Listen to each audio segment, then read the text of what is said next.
और एक बात और बताइए कि हम कहाँ स्टैंड करते हैं अगर हम कंपेयर करें पीयर ग्रुप से अपने जैसे दूसरे देशों से, तो हमारी स्थिति क्या बनती है रोड सेफ्टी के मामले में। सर एक्सीडेंट वैसे तो एक बहुत कॉमन कारण है सभी जगह पर, एक फैक्टर है। बट जहां तक अपने देश की बात आती है तो वहां पर हम लोग अभी लॉ मेकिंग और लॉ इम्प्लीमेंटेशन के लेवल पर बहुत ज्यादा पिछड़े हुए हैं।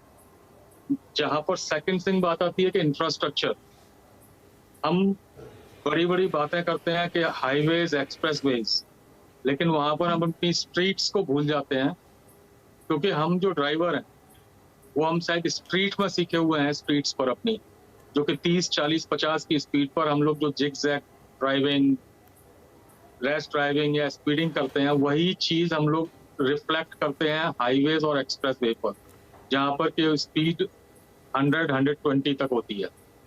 अगर वही जिग जैग, वही रॉन्ग साइड ओवरटेकिंग और रैश ड्राइविंग अगर वहीं पर हम शो करेंगे, तो जो 30-40 की स्पीड पर जो इम्पैक्ट हमारे शहर में होता है हमारे ऊपर, वो वहां पर 120, 100 की स्पीड पर होता है।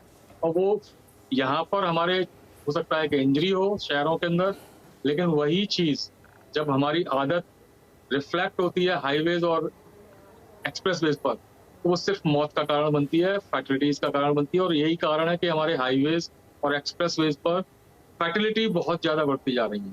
मतलब एक्सीडेंट हुआ तो मौत निश्चित।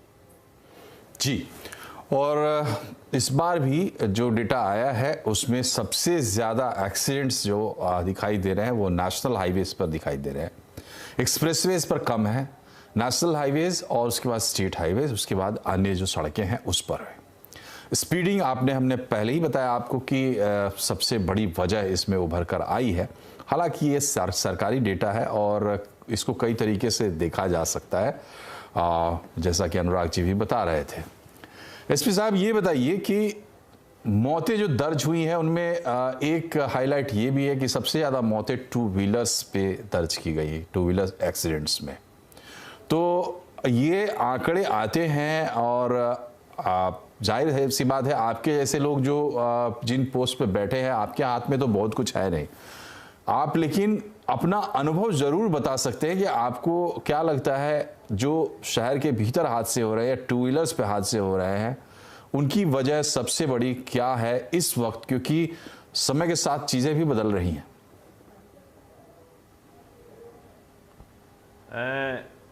जैसा कि हमारे आंकड़े हैं और ये आंकड़ों का जो कंसोलिडेशन होता है, एकत्रीकरण होता है, ट्रैफिक हेडक्वार्टर पर होता है। सभी जनपदों से, पुलिस मुख्यालयों से हमारे पास सूचनाएं आती हैं और ये सब हमारा इंटीग्रेटेड डाटाबेस सिस्टम है आईराट, उसकी फीडिंग होती है। उसके अनुसार हम ये पाते हैं कि two wheelers, four wheelers, national highway, state highway और एक्सप्रेसवे या लोकल सड़क पर कितने हादसे हुए हैं। जैसा कि हम जानते हैं कि सबसे ज़्यादा नेशनल हाईवे और स्टेट हाईवेज पर हैं। उसके दो कारण हैं। पहला कि सड़कें देश के विकास के साथ अच्छी हुई हैं और गाड़ियों की गति बढ़ी है।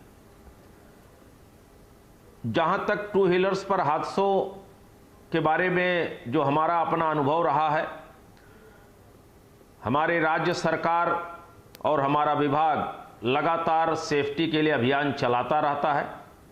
अभी लास्ट डेज में राज्य सरकार की ओर से बृहत अभियान चलाया गया, जिसपे हम लोगों ने विशेष फोकस 3-4 चीज़ों पे किया, जिसमें पहला था सड़क सुरक्षा जीवन रक्षा, जिसमें जो टू व्हीलर्स हैं इनके लिए हम लोग कंपलसरी किए कि they always wear the helmets. न केवल चालक हो अपितु उसके पीछे का जो व्यक्ति बैठा है वो भी हेलमेट धारण करे। सिर सुरक्षित तो जीवन सुरक्षित, इस मोटो को रख के हम लोग आगे बढ़े।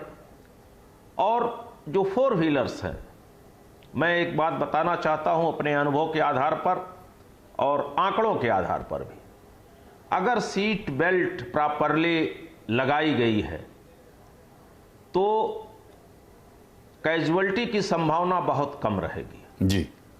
और जो नेशनल हाईवे हैं उस पर सामान्यतः लोग स्पीड से चलते हैं। जो 4 व्हीलर्स व्हीकल्स हैं, चारों तरफ से शीशे बंद होते हैं, अंदर एसी चला लेते हैं। तो जैसा कि हमारे अभी पूर्व वक्ता ने कहा कि गति शहर में 40 है, बाहर 80 रखें। जो हमारे नेशनल हाईवे एक्सप्रेसवे पे आपने बताया कम है, उसके पीछे 2 कारण हैं। एक तो वहाँ हमारी कुछ डिवाइसेस हैं, डिजिटल डिवाइसेस हैं जो रेगुलेट करती हैं, और दूसरे यह है कि उस पर चलने वाले थोड़े कॉन्शियस और अलर्ट लोग हैं। तीसरे, उनकी संख्या भी कम है। अभी number of expressways in terms of kilometre is very less in comparison to national highway और स्टेट हाईवे। तो जो सबसे बड़ी चीज है इस फील्ड में जी, हमको 4E पर फोकस करना होगा, जिसमें फर्स्ट पार्ट है रोड इंजीनियरिंग, जिसमें कल्वर्ट्स हो, डिवाइडर्स हो, ओवरफ्लोज हो। जो फुटपाथ है, जो मोटरसाइकिल पाथ है, इसको हमको थोड़ा सा अलग अलग करना पड़ेगा, और उसके साथ एजुकेशन एंड अवेयरनेस। और अगर इन 2 चीज़ों पर हम पूरा फोकस कर लें, लोगों को जागरूक करें। हमारे पिछले दिनों हमारी राज्य सरकार के द्वारा एक बृहत अभियान चलाया गया, जिसमें लगातार 1 सप्ताह तक केवल अवेयरनेस का प्रोग्राम था। तो अगर हम लोगों को थोड़ा एजुकेट करें, अवेयर करें, कॉन्शियस करें, गति पे नियंत्रण रखें, तो हम